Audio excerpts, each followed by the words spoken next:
It is time, everybody, to put the predictions cap on and do the Premier League predictions video for 23-24.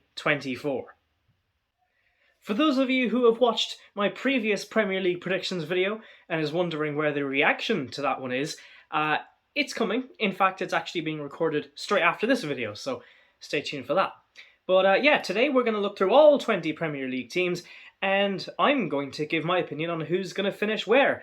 And if it's anything to go by from the last time I did something like this, it won't go very well. So maybe that's some hope for your club. Maybe if I predict you to go down, you'll end up winning the Premier League or getting Champions League football. I'm looking at you, Luton Town. Anyway, we'll start from last to first. So yeah, let's go. 20th, Fulham.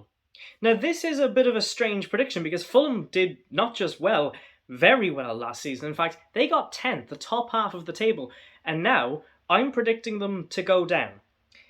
Obviously, I have brains for absolute and utter carrot mush. There is logic to this, though.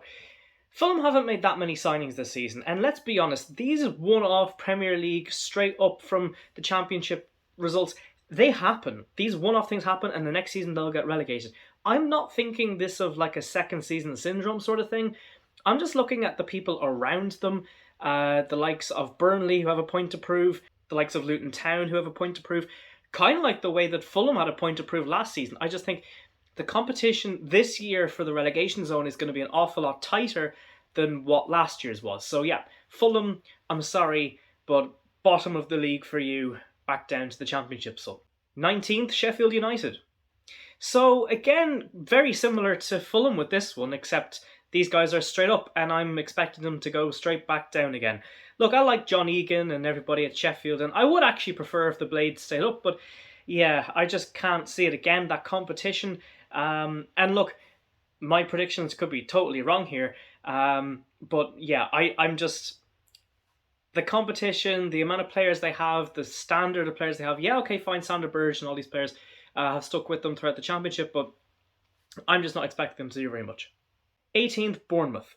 Bournemouth, like Fulham, did very, very well last season. Finishing 15th, I predicted them to go down last year, and I am predicting them to go down again this year, so let's see how that works out. But yeah, I don't know, I just think with Bournemouth, you look at the standard, it's kind of exactly the same as the other two. I just can't see Bournemouth in a realistic position with the players they've got, the guys that have come in.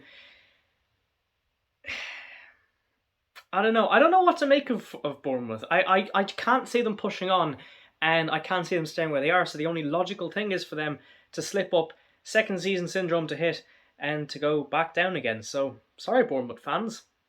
17th, Luton Town. Luton Town are in the Premier League. How insane is that? And I'm predicting them to stay up, like Forest did last year. I'm predicting it. Look, Luton Town are just that club where they have absolutely nothing to lose this year. They can go into every single match and just enjoy it, because who knows if they're going to be here this time next year when I do my next Premier League predictions video and we're all talking about the 24-25 season. Who knows if they're going to be in the Premier League? Who knows where they could be in just 5 years' time, yet alone next year. So, look, for Luton, I think bringing in Chidozie Ogbene, Irish guy, of course, I think it's going to be brilliant. I think he's going to light up Premier League. Okay, he's not going to be the next Haaland or, the next Rasmus Højlund or whoever, but he's going to do well for Luton. He's going to provide goals. All he needs is just to stay fit. And honestly, I think Luton Town, okay, they've brought in a few. They haven't brought in many transfers, but the ones they have brought in have been quite clever. And with the will they have, the players they've brought in, the fact that a lot of the core players, unlike Forest from last year, when they were in the Championship, when they got promoted, they're still there at the club. It's not like Forest where they just signed 30 players and just tried to buy their way into the next season. I think Luton Town have done it right. There's a lot of pride, a lot of characters in that dressing room that are going to spur these guys on. Do they have the talent is the obvious question. But for me, yeah, come on Luton. 16th, Forest. I predicted Forest to be 16th last season, which they were. They ended up actually being 16th, which is really, really cool. And I'm predicting them to get exactly the same places where they were last year. Look, I think with Steve Cooper in charge, something tells me he's going to go. This season, I can just see him. I think the owners are like ridiculous in sacking managers back in Greece. So I can see Steve Cooper getting the sack this season. I don't want him to. I actually think he's been quite a good manager for Forest. Well, obviously he has been. He's still in the Premier League. I think it's going to be a very rough few months for Forest. They haven't brought in too many players. I think they were shamed into buying so many players in the first season. They've gone out and basically bought nobody now. So I don't know. I think they will stay up.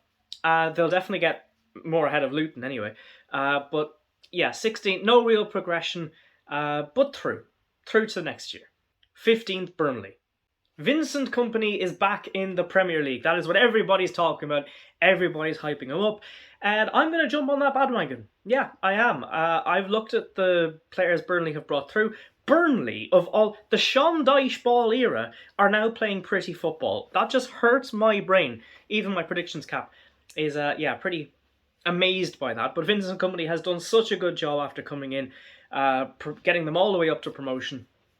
Burnley are going to be dangerous this season, and that is something we haven't heard about in an awful long time, because the last time Burnley were dangerous, it was just people falling into comas trying to watch them, and yeah, it wasn't pretty. Now, though, it is. So, I don't know. I can see Burnley being a bit of a dark horse here. 15th, only 15th. They're not going to do something stupid like finish top half like Fulham did.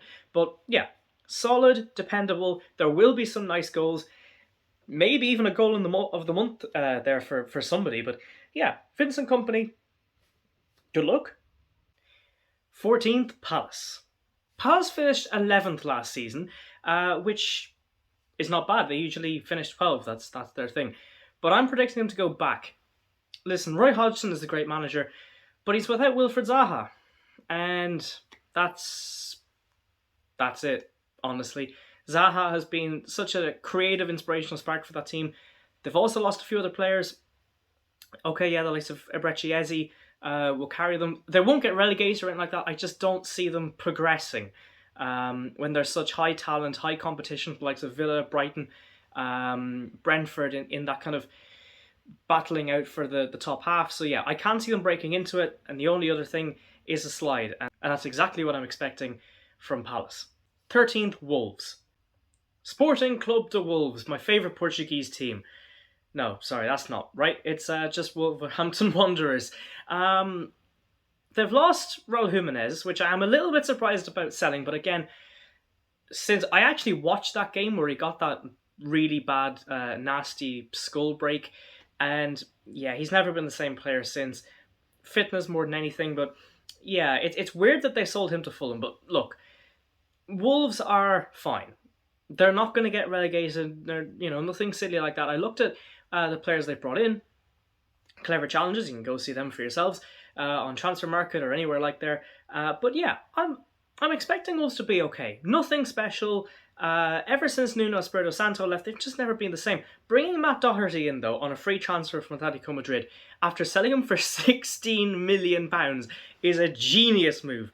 Let him go to Spurs and see what not winning trophies looks like. Let him go to Atletico Madrid and get some tan in Spain, and then come back to Wolves. Matt Doherty, you absolute legend. Yeah, absolutely. Why not? It's a great piece of transfer strategy from Wolves. 12th, Everton. A few people are predicting that Everton's going to drop, and I don't see it. 12 maybe is a little high for them, but I don't know. They've lost a few players, this, that, and the other. But with Everton, I think they've been on that cusp now for too long, and that's not good by their standards. They want to be getting that push towards the top half. Ideally, they want to be getting back into European football, but that's not going to happen this season. I am expecting them to get up, though. 12th place, solid. Yeah, why not? 11th, West Ham. Lost their captain twice in 2 years, but I'm still expecting them to come good. I think West Ham are going to be in that little bit of a transitional period now. They've lost Declan Rice, that defensive midfielder position, lost that to Arsenal, but they're still going to be good, and there is goals in this team, but I think they're going to miss that dependability. Yeah, I don't know. With Moyes as well, I am fully expecting this to be his last year, because I think something maybe something silly like they're not going to win their first like 6 or 7 games and Moyes gets the sack. I can see that happening, or they go for a period throughout the season where they just don't score any goals, or they concede too many goals, something like that. I can just see Moyes either getting sacked or leaving at the end of the season. That, to me, is what's going to happen. Into the top half of the table now, and 10th is Brentford. Yes, Ivan Toney is gone for half of the season. So what? Brentford are still a good team. And if anybody tells me that they're not, they're just wrong. In fact, Toney has been injured a little bit, ins and outs the last season or two, and he's been fine. Brentford have been fine. I am fully expecting Brentford to come to this with flying colours. They're not going to challenge for Europe or anything like that, but a 10th, very solid, dependable position for them, especially when they're without their top goal scorer in the Prem for what is going to be the first half of the season. I'm reckoning, though, they might look a bit shaky for the first few months, but once Ivan Toney comes back, and hopefully he isn't a naughty boy and bets against Brentford, yeah, I'm fully expecting Brentford to come to good by the end of the season. Push, maybe go from 13th up to 10th. That's what I'm predicting. 9th, Aston Villa. I think people are expecting a little bit too much from Unai Emery. I'm not seeing them pushing for European football or anything like that. I don't know. I just think Aston Villa are in that strange kind of position where you look at that squad and go, it's good, but it isn't great. With them now in the Conference League, they have to play on Thursday nights as well as the weekend, and that presents its own problems. 50% more risk of injuries, 50% more risk of suspensions, and that Villa squad isn't exactly what you'd call deep. There isn't much depth to it, so I don't know. I just think with Villa, they're going to be a little bit overwhelmed. They're going to slip back to 9th, and most of that damage is going to be done in the first half of the season while they're playing Conference League. I can't see them going very far into it either. Maybe quarterfinals. You heard it here first. 8th, Brighton. Roberto De Zerbi has done a great job. Do not get me wrong. But Brighton, and the reason why they're not lower in this list for me, is because they do have an awful lot of talent. But there are a few players in that team who want to leave. They've already lost McAllister to Liverpool. Estupiñán and Caicedo, they want out. Well, Caicedo more than Estupiñán. But Caicedo wants to go. And when you have a player who does want to go, that's not a good way to be. That's not how you should run a football club. That's going to be nasty in the dressing room when there's a guy in there who, yeah, he's a brilliant footballer, but he isn't, well, he might give his best or say he gives his best, but deep down you know he isn't happy here. He wants to leave. He wants to be for a higher team. You can't fault the guy's ambition, and certainly he's good enough to be somewhere better than Brighton, but same with Villa. European football for Brighton, it's just going to mess up their schedule. There's going to be more injuries. And yeah, I can see them slipping back to 8th. 7th, Spurs. Spursy 7th. Why not? Conference League football next season. I think Harry Kane will stay. At time of recording, he hasn't signed for Bayern Munich yet. So yeah, I can see him staying. But I don't know. I just don't know. You don't know with Spurs. You just don't know. If Kane stays and Postecoglou keeps up the good work that he's been doing in pre-season, there's no reason why they can't get higher.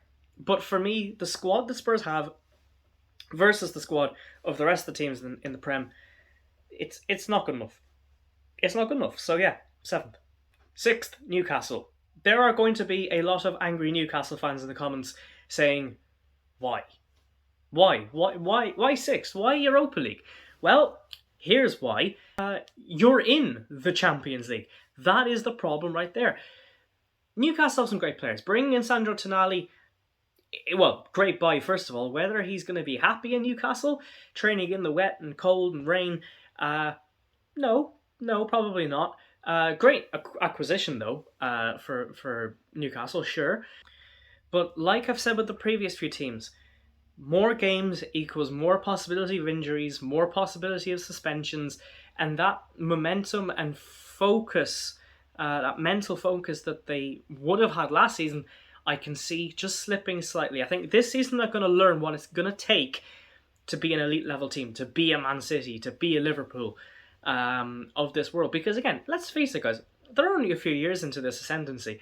I think if they get to where I'm predicting them to be, this time next year. That's not a failure by any means. That's a good result. 5th, Chelsea. If anybody thinks Chelsea are going to have another rotten year and finish 12th or get relegated, no, they're not. But I don't see them getting into the Champions League either.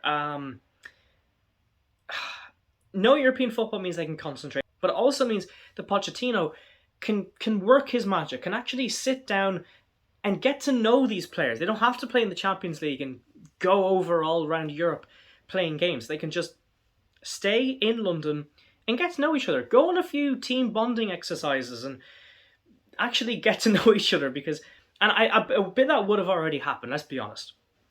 You know, that squad has been trimmed a little bit. There's been a nice few acquisitions, and some great sales.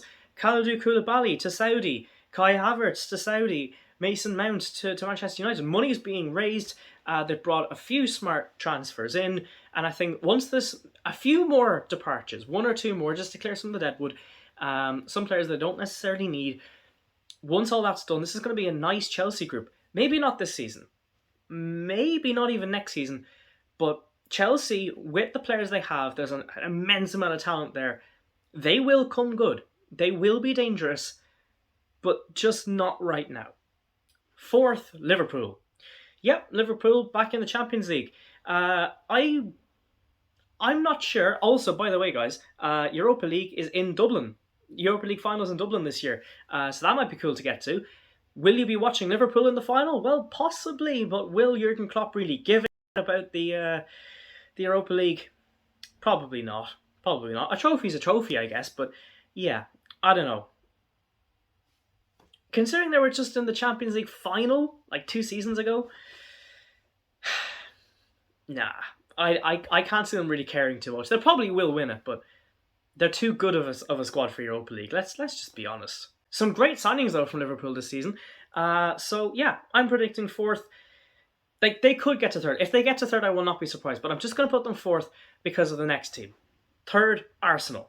Arsenal, don't be disappointed by this. Don't be sad.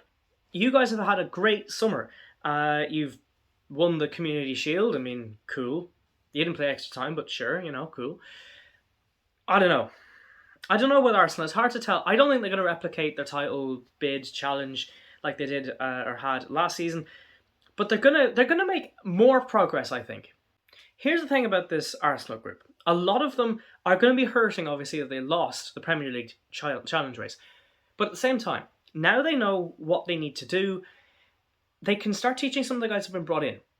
And some of the guys that brought in, like Mount, like Havertz, they already know what it takes to win the Premier League. In fact, they already know what it takes to win the Champions League. So it's hard to see. With Arsenal, I think they're going to make an awful lot of progress in terms of their tactics, in terms of their squad depth, but in terms of results and their finishing position, yeah, I am expecting them to be 2nd. Sorry, not 2nd. I expect them to be 3rd, because in 2nd is Man United. Man United now finally have, in theory, a competent goalkeeper in Andre Onana. What's his name? Onana. Sorry, everybody's doing that. I had to. Good goalkeepers revolutionise teams.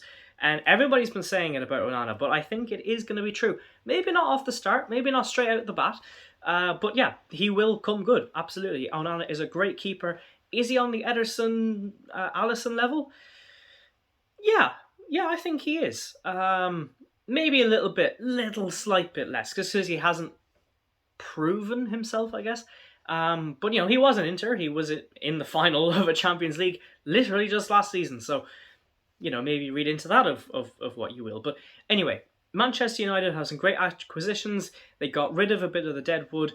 Red Devils are coming good. And when you see Roy Keane model a Manchester United top, that's when you know something special is going to happen this year. I don't know, maybe. Who knows? The lucky Roy Keane sponsorship deal. It could happen. And that obviously means that number 1 has to be Man City. 4 in a row. I'm sorry. But the reasons for this, though, are a little different. City have bought Kovacic. The signings don't really care. It's City. And winning the Premier League is what they do. United still aren't there in terms of their squad entirely gelling. They're still under the rebuild. Arsenal making progress, still under the rebuild. Next season, not this current season, but the season after, there's going to be a serious Premier League title challenge because there are going to be teams in their prime. Could even be Guardiola's last year in charge next season. Who knows? But this is what I see.